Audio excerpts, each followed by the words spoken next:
चंदन नगर गांव से 2 किलोमीटर दूर नदी किनारे एक टूटा फूटा मंदिर था। कहते हैं कि कभी चंदन नगर गांव उस नदी के किनारे बसा था, लेकिन बार बार बाढ़ आने के चलते और नदी की दिशा बदलने की वजह से 200 साल पहले चंदन नगर वर्तमान जगह पर बस गया। वो पुराना मंदिर आज भी नदी किनारे ही विराजमान है। इस मंदिर को गांव वाले भूतिया मंदिर भी कहते हैं। एक दिन बहुत तेज बारिश हो रही थी और बिजली भी चमक रही थी। गांव का भुवन काम से लौट रहा था। उसके कुछ ही दूरी पर गांव का नाई कनुआ कहीं से वापस लौट रहा था। अचानक से बिजली चमकी और मंदिर का घंटा बजने की आवाज आई। हे भगवान, आज क्या अनर्थ होगा पता नहीं, सब सुख रखना। तभी घंटे की आवाज और तेज होती गई और उसके सामने से कनुआ नाई उड़ता हुआ मंदिर की तरफ से गायब हो गया। नहीं, ऐसा नहीं हो सकता, कनुआ चाचा। थोड़ी देर में बारिश रुक गई और भुवन भागता हुआ कनुआ के घर जा पहुंचा। चाची, वो मंदिर। बताओ रे भुवन को क्या हुआ? इतना घबराए हुए क्यों हो? सब मंगल तो है ना? नहीं चाची, कनुआ चाचा मंदिर के घंटे की आवाज में गायब हो गए। नहीं, ऐसा नहीं हो सकता। कह दो कि ये झूठ है। मेरी आंखों के सामने चाचा मंदिर की तरफ उड़ते हुए चले गए। मुझे माफ कर दो चाची, मैं कुछ नहीं कर सका। धीरज धरो बहू, अब इन गांव वालों को सब पता नहीं किन पापों का फल मिल रहा है। पिताजी, बहुत प्यास लगी है। एक बोतल पानी लाया था, वो दोपहर में ही खत्म हो गया था। जा नदी किनारे जाकर पी ले। क्या पिताजी, 1.5 किलोमीटर पानी पीने के लिए जाऊं? क्यों ना हम अपने खेत में एक कुआं खोद लें। मेरे सपने में भी आता है कि हमारे खेत में एक कुआं है। चल चुपचाप अपना काम कर, जब देखो उल्टा पुल्टा बात करता रहता है, आलसी कहीं का। 1.5 किलोमीटर चलने के चलते इनको खेत में ही कुआं चाहिए। अरे सपना में कुआं दिखता है? कल आलू भी निकलना है, माँ भी आएगी, 2 बोतल पानी भर लेना। माँ देखो ना, बोतल से पानी खेत में गिर गया। प्यास लगी है, क्यों ना हम अपने खेत में कुआं खोदें। सचमुच मेरे सपने में दिखता है कि अपने खेत में एक कुआं है। अब तो शाम हो ही गई है, घर जाकर पानी पी लेना बेटा। माँ, मैं थोड़ा चेतन के पास जाऊंगा, तुम लोग घर चले जाना। मैं उससे मिलकर रात में घर लौटूंगा। रतन और सुनीता घर चले जाते हैं। बंकू अपने दोस्त चेतन से मिलने जाता है। रात में घर पर, बेटी सुमति, पिताजी को थोड़ा खाना दे आ। रात के 9 बज गए हैं, नहीं तो वो सो जाएंगे। पता नहीं ये बंकू कहाँ रह गया। लाओ माँ, मैं दे देती हूँ। रतन के पास जाकर, पिताजी ये लीजिए आपका खाना। ठीक है बेटा, लाओ। बंकू अभी घर लौटा या नहीं अभी तक? नहीं पापा, बंकू भैया अभी तक नहीं आए हैं। तभी पुराने मंदिर के घंटे के बजने की आवाज आती है। आज वर्षों बाद पुराने मंदिर का घंटा बजा था। बहुत दिनों बाद आज फिर पुराने मंदिर के घंटे बज रहे हैं। जरूर कुछ अनर्थ होने वाला है। यह बंकू ना जाने कहाँ रह गया। तभी सुनीता दौड़ती हुई आती है। अजी सुनते हो, बाहर पुराने मंदिर के घंटे बज रहे हैं। अभी तक बंकू भी घर नहीं लौटा। गजब हो गया, जाने क्या होने वाला है। अरे भाग्यवान, आ जाएगा। घंटे की आवाज सुनी होगी तो वह अपने दोस्त के घर ही रुक गया होगा फिलहाल। काश आप जो कह रहे हो वैसा ही हो। अरे पिताजी, आप दोनों घंटे की आवाज सुनकर इतना डरे हुए क्यों हो? आखिर बात क्या है उस घंटे में? उसी समय दरवाजे पर कोई दस्तक देता है। लो, आ गया मेरा बेटा बंकू। भगवान का लाख लाख शुक्र है। सुमति, जब भैया आया है, खोल दे दरवाजा। सुमति जाकर दरवाजा खोलती है। अरे पंडित जी, प्रणाम।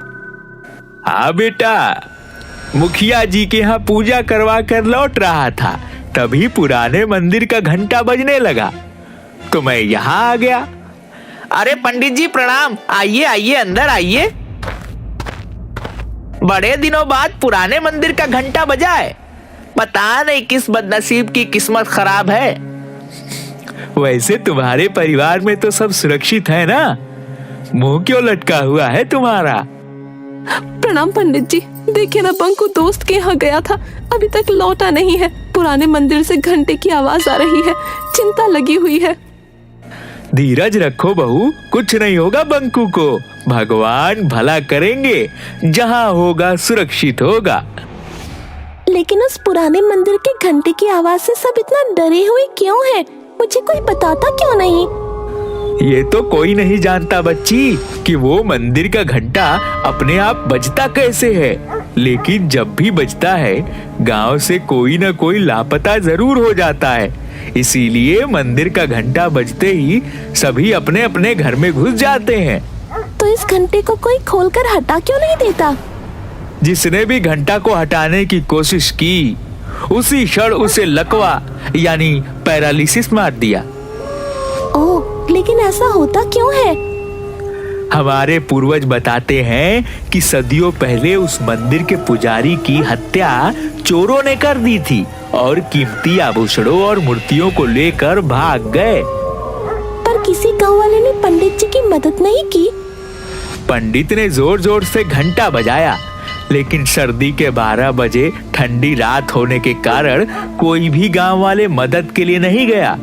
कहा जाता है कि उस पुजारी की आत्मा आज भी मंदिर में ही मौजूद है। जब जब पुजारी की आत्मा कुहकती है, मंदिर का घंटा बजने लगता है और गांव का कोई न कोई व्यक्ति गायब हो जाता है। उधर घंटा बजने के पहले बंकू अपने दोस्त चेतन के घर पर था। चेतन, रात काफी हो गई है, अब मैं चलता हूँ। पिताजी खाना खाते समय मुझे खोजते हैं। दरअसल मैं और पिताजी रात का खाना साथ में खाते हैं।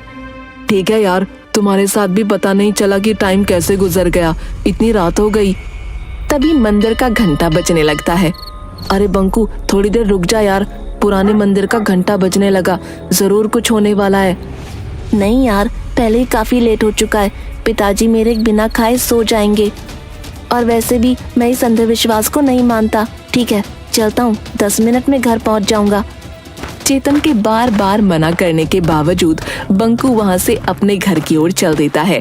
जैसे जैसे वह चलता जाता, उसके कानों में पुराने मंदिर के घंटे की आवाज तेज होती जाती। घंटे की आवाज अब उसके कानों में इतनी तेज हो गई कि वो दोनों हाथों से कानों को ढक लेता है। फिर भी घंटे की आवाज उसके कानों में नश्तर की तरह चुभ रही थी। इस दौरान कब उसका पैर मंदिर की ओर चल पड़ा, उसे पता भी नहीं चला। एकाएक वो देखता है कि वो मंदिर के पास खड़ा है और घंटा लगातार बजे जा रहा है। वो कुछ समझ पाता इससे पहले ही घंटा चुंबक की तरह उसे खींच लेता है और घंटे के अंदर बंकू ऐसे समा जाता है जैसे घंटा कोई ब्लैक होल हो। इसके साथ ही घंटे की आवाज आनी बंद हो जाती है। इधर रतन के घर। चलो, घंटे की आवाज तो बंद हुई, भगवान करे कहीं कोई हादसा ना हुआ हो। ठीक है रतन, अब मैं चलता हूँ। बंकू भी तुम्हारा 10-15 मिनट में आ ही जाएगा। ठीक है पंडित जी, प्रणाम।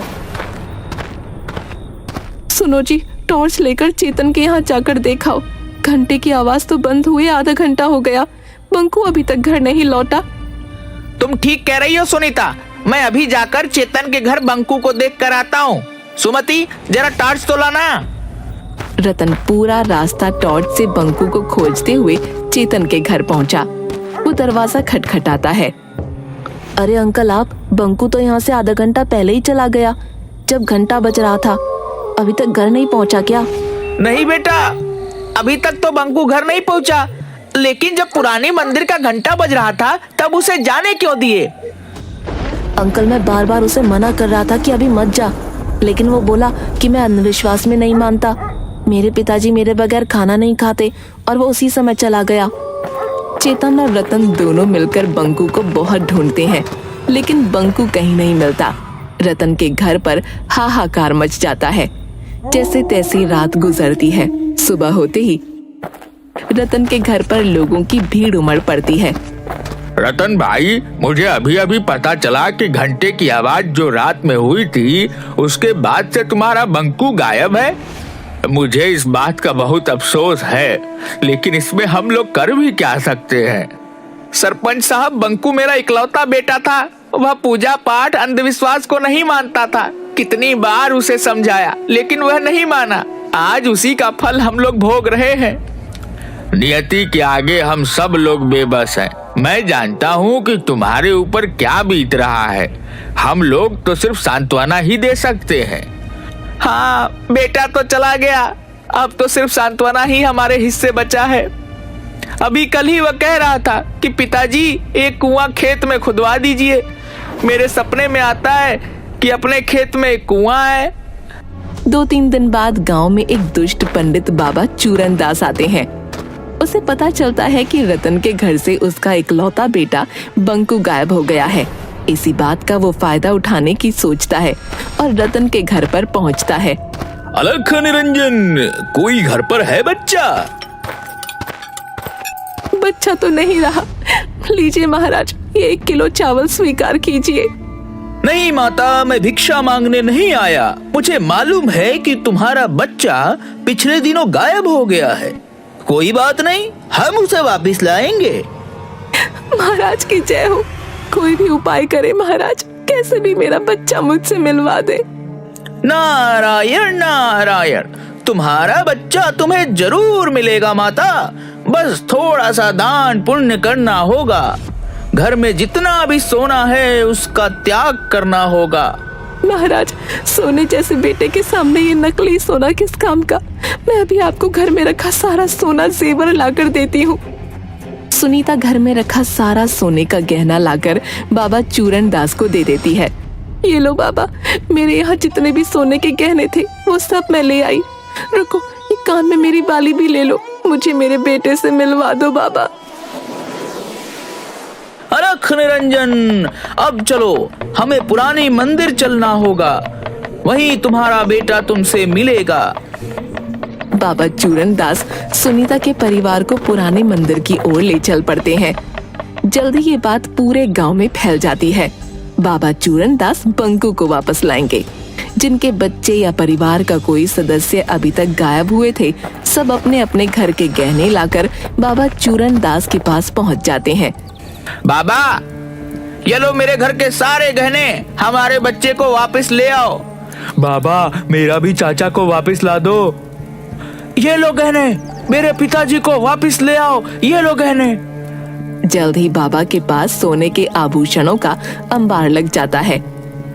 आप लोग शांति बनाए रखें, सभी को उसके परिजन मिल जाएंगे। अभी हम एक हवन करेंगे। चूरन दास मास्क पहनकर हवन में कुछ भस्म फेंकता है, जिससे पूरे मंदिर परिसर में धुआं फैल जाता है और धुएं में सारे लोग बेहोश हो जाते हैं। चूरन दास फौरन सारे जेवर समेटकर एक बोरे में भरकर भागने लगता है। तभी मंदिर में टंगे घंटे से एकाएक किरणें निकलती हैं और चूरन दास वहीं पर अपाहिज हो जाता है। थोड़ी देर बाद सभी को होश आता है। मुझे बचा लो, कोई मुझे बचाओ, मैं पूरी तरह अपाहिज हो चुका हूँ। मैंने तुम लोगों के साथ धोखा किया है। हे भगवान, अब किसी के साथ धोखा नहीं करूँगा। दुष्ट पंडित, तुम्हारी यही सजा है। तुमने कई लोगों के भावनाओं को धोखा दिया है। अब पड़े रहो यहीं। उधर सुनीता ने रात में कहा था कि उसके बेटे की आखिरी इच्छा खेत में कुआं खुदवाने की थी, इसलिए रतन बंकू को याद कर खेत में कुआं खोद रहा होता है। तभी उसे जमीन के अंदर से कुछ मूर्तियां और आभूषण मिलते हैं। वो इसकी खबर सरपंच और पंडित ज्ञानचंद को देता है। जरूर यह मूर्तियां वही पुराने मंदिर की है जो सैकड़ों साल पहले गायब हुए थे। शायद चोरों ने इसे यहाँ पर छुपा रखा था। अगर ऐसी बात है तो पंडित जी, इन मूर्तियों को गंगा जल से धोकर फिर से वहीं स्थापित किया जाए। पंडित ज्ञानचंद उन मूर्तियों को फिर से पुराने मंदिर में प्रतिस्थापित करवा देता है। तभी जोर से घंटे बजने लगते हैं। सभी लोगों में हाहाकार मच जाता है, क्योंकि सभी आज घर के बाहर मंदिर के पास खड़े थे। तभी अचानक सुमति चिल्लाती है, अरे माँ देखो, घंटे में से बंकू भैया निकल कर आ रही हैं। अरे ओ गिरधारी मेरे भाई, बरसों पहले तुम बिछड़ गए थे। जय हो देवी माँ, तेरी लीला अपरंपार है। अरे रामधन भी, सभी लोग निकल रहे हैं। आप आ गए, मुझे यकीन था आप आओगे। घंटे में से गायब हुए लोगों को निकलता हुआ सब देख रहे थे। किसी का बेटा, किसी की बहन, किसी के चाचा, किसी के दादा, सब लोग अपने परिजनों से मिलकर बहुत खुश थे। अरे मैं ठीक हो गया। जय हो बाबा, जय भगवान, तेरी महिमा तू ही जाने। चूरनदास, भगवान ने तुझे नया जन्म दिया है, इसीलिए इस जन्म में तुम अच्छे कर्म करो, तुम इस मंदिर का देखभाल करो, यही भगवान का आदेश है। मैं जीवन भर इसी चौखट पर पड़ा रहूंगा, मुझे मोक्ष यही मिलेगा। शायद आज इस मंदिर के पुजारी की आत्मा को शांति मिला होगा। मंदिर में भगवान फिर से स्थापित हो चुके हैं। इस घटना को आज कई साल बीत गए, लेकिन फिर कभी मंदिर का घंटा नहीं बजा।